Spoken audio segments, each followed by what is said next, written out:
Why Leesburg? So I was gonna go to law school Okay. in Georgetown. Okay. And I think I moved here around like August or so.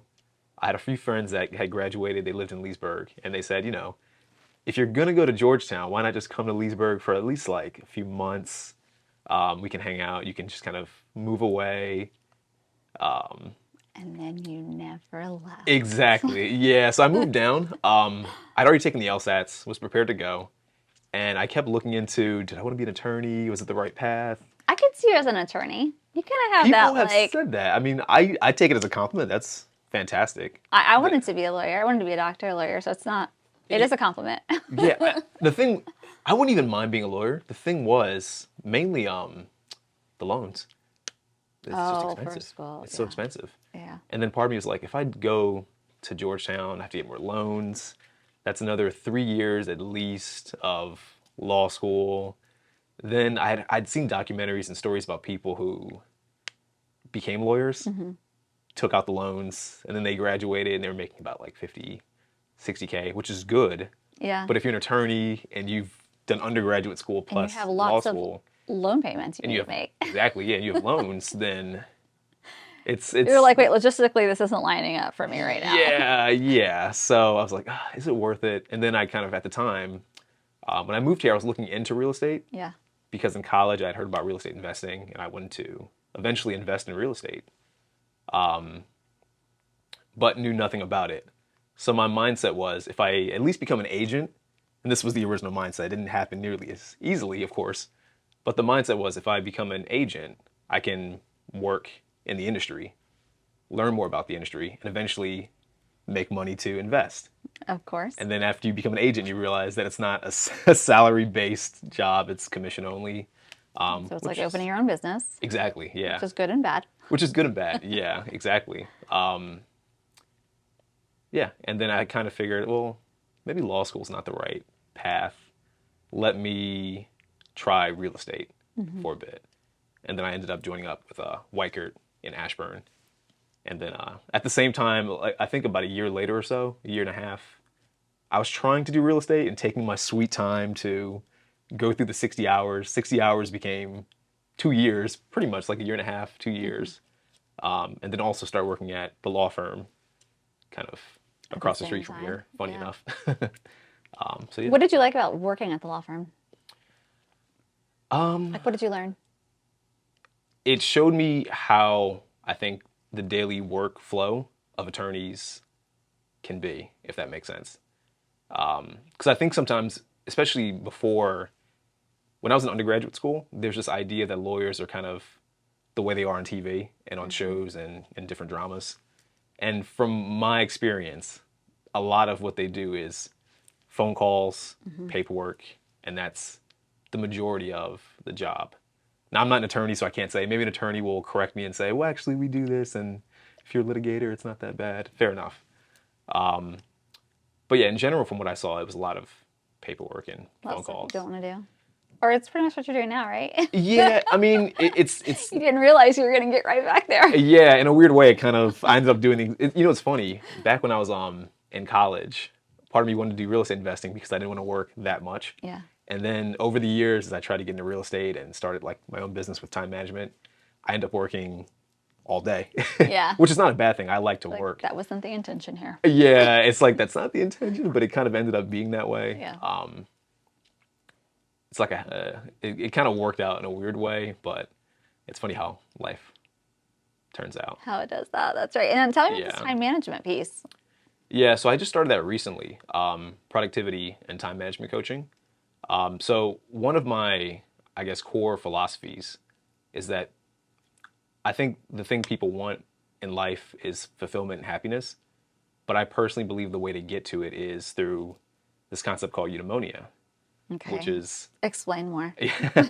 So eudaimonia is kind of this old classic Greek philosophy term, sort of coined unofficially by Socrates, because Socrates never wrote anything, but his disciples, his students, claim that he came up with this concept.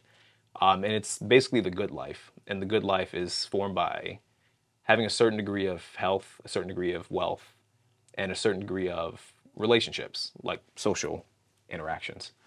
So originally, most of my branding and most of my content was all about helping people understand eudaimonia and kind of why it's a positive framework. And it's a framework I've adopted into my own life, and I think it's been helpful. So it's me just kind of sharing the message initially. And I used to kind of share that, but I kind of found that at the kind of the top of eudaimonia, the thing that people need first is time management, which I also consider self-management in a way. Because if you can't manage your day, if you can't manage yourself, then you can't really improve your health. You can't really improve your finances. You can't really have better quality relationships because you might just be too disorganized, or your life is too chaotic or too hectic. So that's kind of where the origin of the time management coaching was. And then I kind of tried marketing it to see if it's something people would even be interested in. And I found a fair amount of people that were like, oh yeah, my life is disheveled. It's in disarray. I can't seem to manage my time. So I've been focusing on that a lot lately. Yeah, no, I love that because a lot of it is, number one, you've got to be self-aware to know that your life is chaotic and that it's fixable. Yes. Right? Because it's hard to convince somebody of that. So if they're not Yeah. aware, then you probably don't want to be coaching them. Yeah. But then, like, secondly, you know, like that whole saying, like, everybody still has the same amount of hours in their day as Beyonce or Yeah. whatever.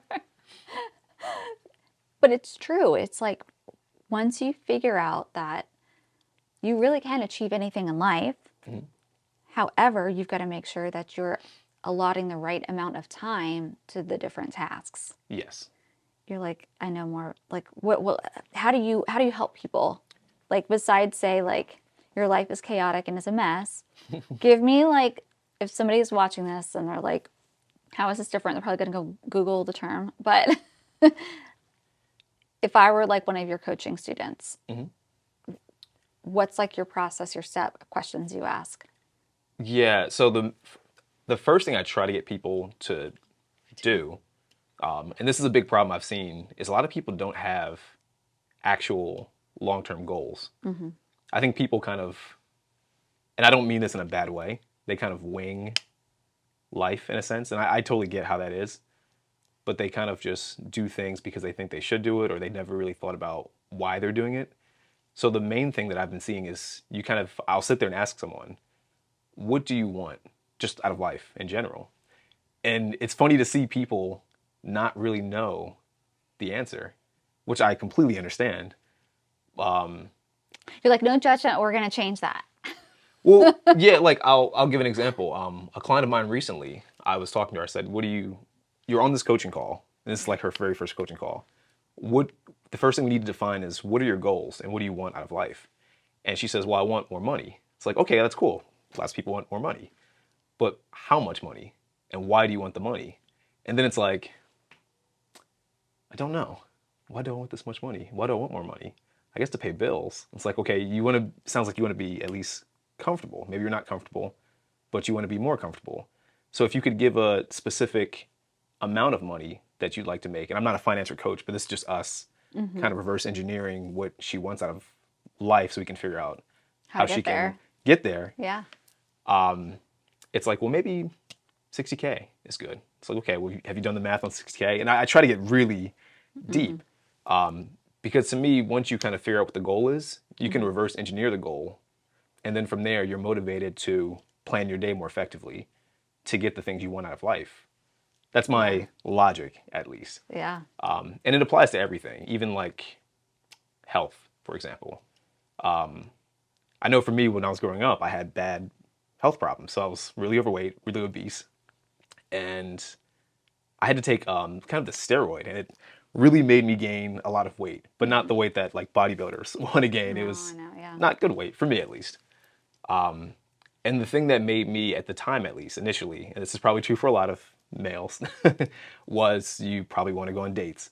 So that's the why. You understand why you want to do something.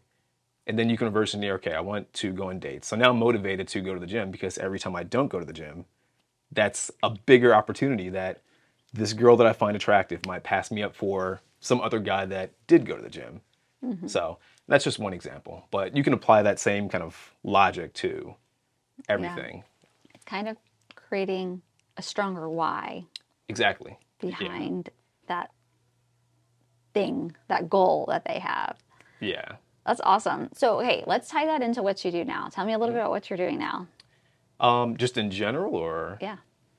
Yeah. So I guess, are you asking what my why is or what my long-term goals are? Yes or? and yes. Okay. Yeah. So as far as my why, I'm a very weird guy. My personal why is to just kind of live a very, what's a good word for it? I'm trying to think of a very good word for it. I guess eclectic type life. I think that's a good word. Like one of my current goals now, my girlfriend's Brazilian. I'm trying to learn Portuguese, so I've been taking Portuguese classes.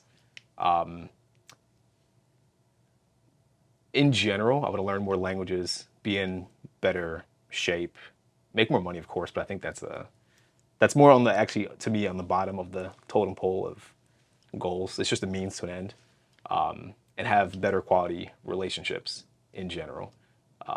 Meet more people like yourself, network with people. This is a very weird goal that I have, and it's going to sound super weird to a lot of people.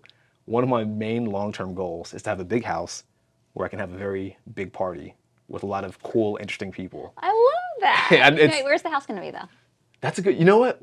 To be honest, I think Texas might be the move. Okay. Just because on Instagram, I follow a lot of real estate pages, and I always see the prices of houses, and I think to myself, You know, this keep going up, though.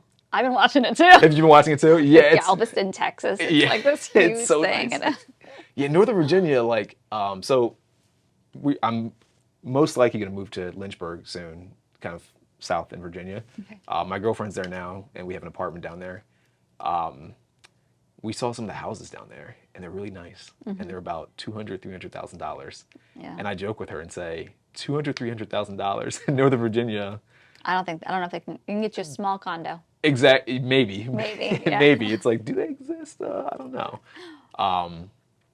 But yeah, I tell her when we see Texas for now seems like it could be a good move. Okay, to big buy. pool. Is there going to be like a pool in the backyard, like That's a what I rooftop Yeah, terrace? that would and be nice. Like a yeah. nice pool so people can hang out at the pool, nice interior I love that. space, open concept. But yeah, that's to be honest, that's my main goal. And I know it sounds weird, but in my head, in order for me to get to that step, me kind of, again, reverse engineering and breaking down the process, to have a party, to have cool people at this party means you have to meet cool people. In order for you to meet cool people, you have to have certain social skills or attend more events or do more podcasts or things like this, meet cool people like yourself. I'll take it. Yeah, yeah, but meet more interesting people to invite to said party That's a cool party. in the future. And then, I don't know, that's the way I kind of justify it. So I love that. It No, sounds that is, good. it's good because like you have a picture. I say this anytime I want to do like a cool event, I start seeing the picture and then I just have to find like you just said, I have to find all the pieces of the puzzle and put it together. Yes. Right? It's not just like you're a student, I want to make more money. It's like, no. Like you said, the money piece is just going to help fuel the actual why, the goal, the lifestyle, the visions, the whatever it is that each person has. Yeah, exactly. So that's fun. And so you're doing that right now through real estate. How do you do that? Real estate and time management coaching time is management, the yep. secondary thing. And then with real estate as well. So currently I'm not an active agent, kind of like most people are, where they might be local and they might show properties or have listings. I'm a referral agent currently. For anyone that's watching that's not super familiar with what a referral agent might do, a referral agent pretty much, at least the way it is with Weichert, where I'm with the brokerage I'm working with. So in all 50 states, anyone can basically say they want to buy a house or list a house or rent. And then I connect with a realtor in that area that specializes in whatever property they want to buy or sell. And we work together to help them finish the transaction. Yeah.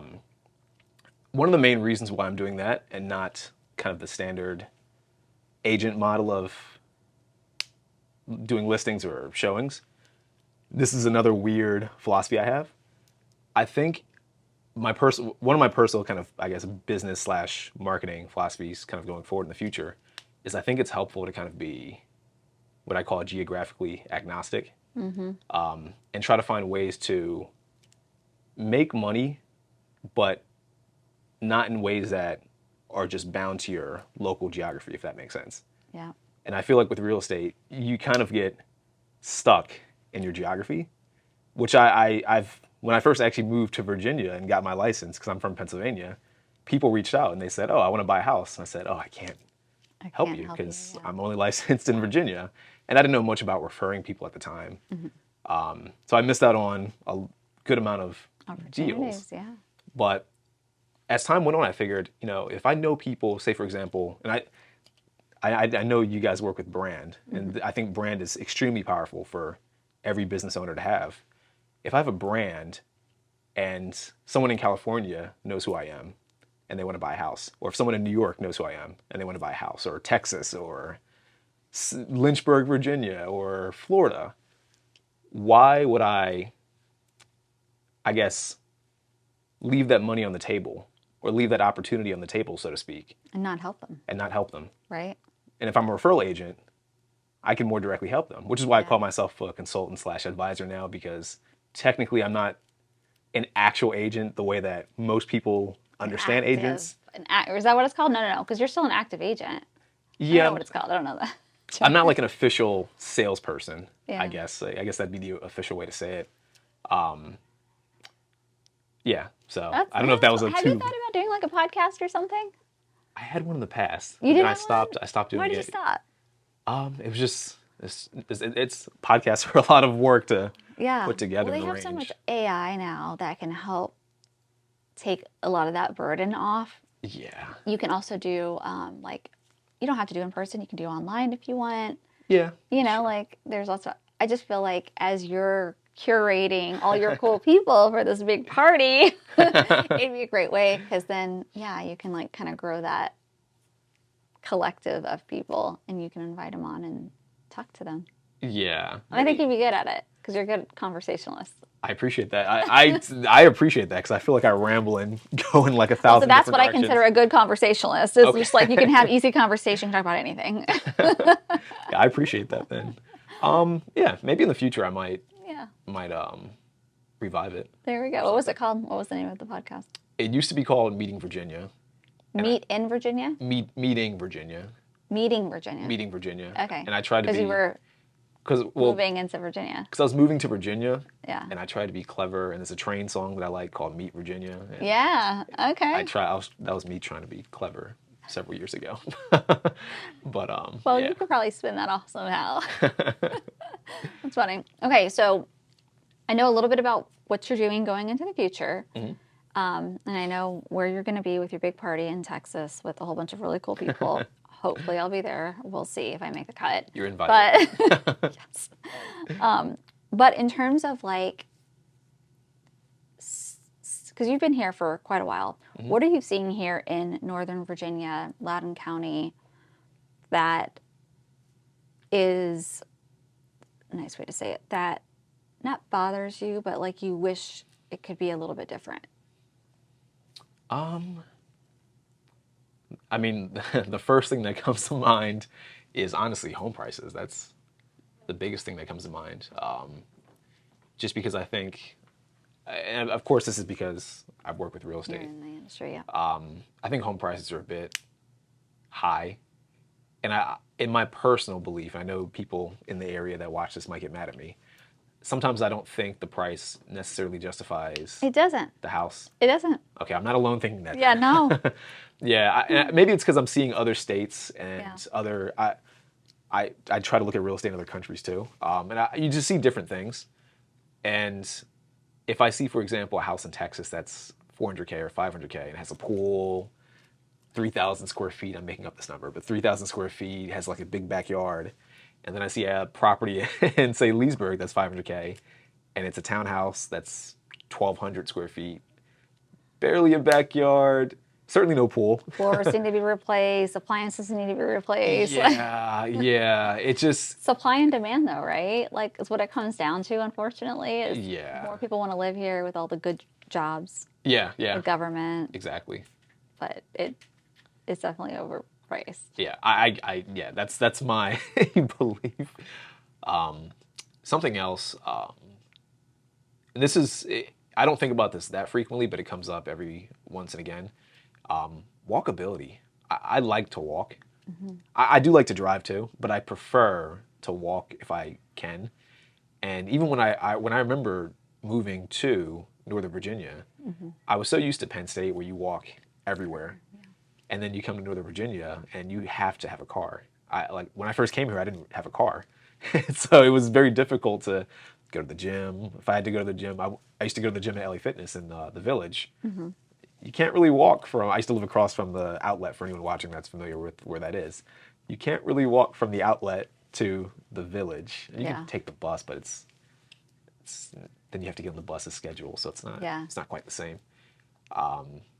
Yeah, anything you need, if you need groceries, it's difficult to walk because now you're walking across either a highway or several streets to get there. And it's not so much the distance. To me, it's just the impracticality of Not safe. it being not safe. Yeah, Yeah. exactly. That's probably I know maybe those don't sound like big things for a lot of people, but I like a bit of walkability in Yeah. areas that I live. I think it's better for health, but it's also just better for, I don't know. I just like it. It's nice to be outside and walk and not have to be stuck sitting You're down. like, if people are going to be spending this much money to live in this area, they should at least be able to walk if they Yeah, want to. exactly. Yeah, that's my belief at least. I think. Yeah, no, that's a good point. In terms of your upbringing, who would you say is the most influential person in creating this eclectic human being sitting in front of me? That is tough. That is tough. I would say both of my parents are pretty influential. I think I'll say they're both influential, but they're influential for different ways and for different reasons, I'll say. My dad was he was influential in more of a defensive, think long-term perspective. I think my mom was a bit more influential from the more kind of being ambitious perspective and kind of having big goals and allowing yourself to kind of dream big, if that makes sense. I don't know if I would say either of them are more or less influential, but I don't know if this like really answers your question. I do think they're influential in just different ways that I guess both impact me, I guess equally. I don't know. Yeah, I haven't that really makes thought about sense. which one is. That makes sense. You don't want to pick a favorite either. Yeah, exactly.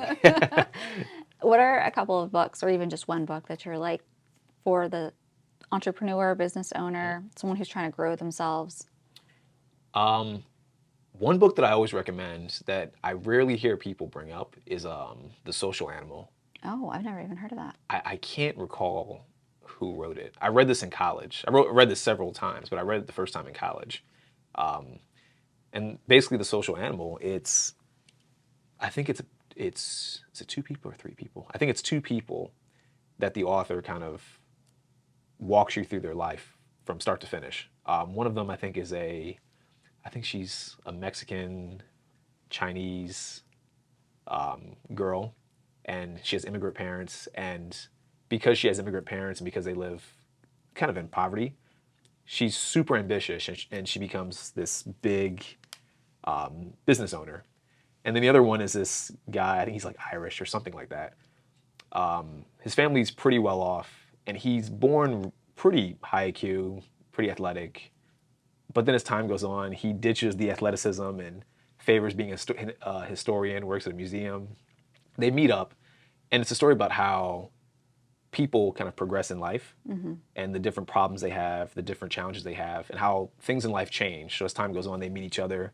And even though it would seem like she wouldn't be that interested in this historian that works in a museum, he's almost a balance to her, and vice versa, because she's super hyper competitive and he's very mellow and he likes to kind of take in the details. And it's an interesting book. And he kind of pairs it with biology and chemistry and how things in your brain change as time goes on. And it's a super I interesting love book. that. It's hard Yeah. for me to really get into No, I all love the, psychology stuff, and I it's, love like yeah, like social, all that stuff, like how we interact with people. So it's very good. I highly recommend it. that's cool. Now it's called you said the social animal? The Social Animal, Okay. yes.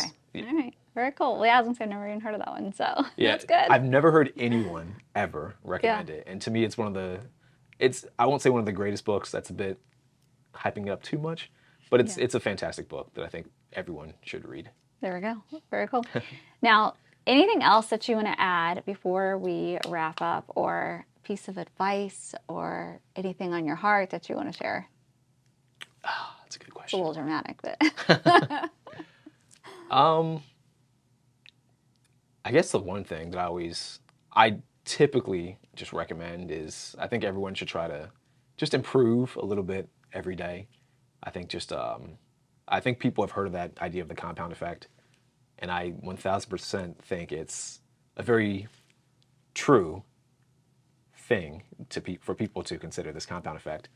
You do a little bit each day, and over the course of a year, you've made sort of monumental gains, but it doesn't seem like it because you're just doing a little bit at a time. So I think that's, if I had to leave on a single message, I think everyone should try to improve by 1% every single day. I love that advice. Thanks so much for being on the show. So glad to have you, and thank you for your time. Thank you for having me on. I appreciate it.